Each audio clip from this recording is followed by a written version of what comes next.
Suspension bridge na walang kable at binawasang pondo. Yan ang napansin ni Pangulong Bongbong Marcos na problema kaya nasira ang Cabagan Santa Maria Bridge sa Isabela. Sino naman kaya ang dapat managot dito? Para bigyan ng mukha ang balita, Mobile Journal Julie Baiza. It is a design flaw. Mali yung design. Ito ang nakikita ni Pangulong Bongbong Marcos sa dahilan kung bakit nasira ang Cabagan Santa Maria Bridge sa Isabela noong Pebrero 27. Yan ay kahit pa noong Pebrero 1 lang nakumpleto ang pagtatayo sa tulay. Pero sabi ng Pangulo, mahina ang suporta sa buong tulay. Dahil kung tutuusin ninyo, this is supposed to be a suspension bridge, nakasabit. Ganyan yung arko na ganyan, tapos yung bridge suportado ng kable. Ito lang ang suspension bridge na nakita ko sa buong mundo na hindi kable. At yan na mismo ang bumigay. Ayan o. Diyan bumigay yung bakal. Dagdag pa ni PBBM, 1.8 billion pesos dapat ang pondo sa paggawa nito. Pero binabaraw ang pondo. So binawasan to under 1 billion para makamura.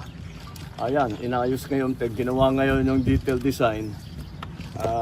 Design is really weak. Bukod pa rito, malinaw din na lagpas sa kapasidad ng tulay ang mga truck na dumaan dito. This is a 44-ton bridge. Dapat 44 tons ang acceptable load. Yung dalawang truck na yan, yung naiwan yung isa, over 100 tons yan. Dalawa yan ang dumaan. Kaya, ayan ang nangyari.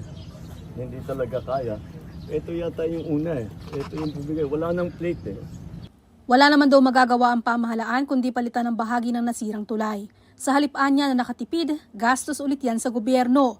At nang tanungin si PBBM kung sino ang dapat managot sa nangyari, I always have a saying, fix the problem, not the blame. Ayusin muna natin yung problema. Believe me, we will find out who is responsible. Who is responsible is basically who made the design. Because their design was poor. Look what happened. And then also, those trucks should never have been on the bridge. So, sino liable na province? Hindi national to national. Kaya't ang billing niya, higpitan na lamang ang monitoring o pagbabantay sa mga dadaan sa iba pang suspension bridge sa bansa. Una nang sinabi ni Palace Press Officer Claire Castro na 70% ng tulay ay naisagawa noong termino ni dating Pangulong Rodrigo Duterte. Pero hindi lamang daw mga opisyal ng dating administrasyon ang maaaring panagutin dito. Mobile Journal Julie Baiza po, hatid ang mukha ng balita.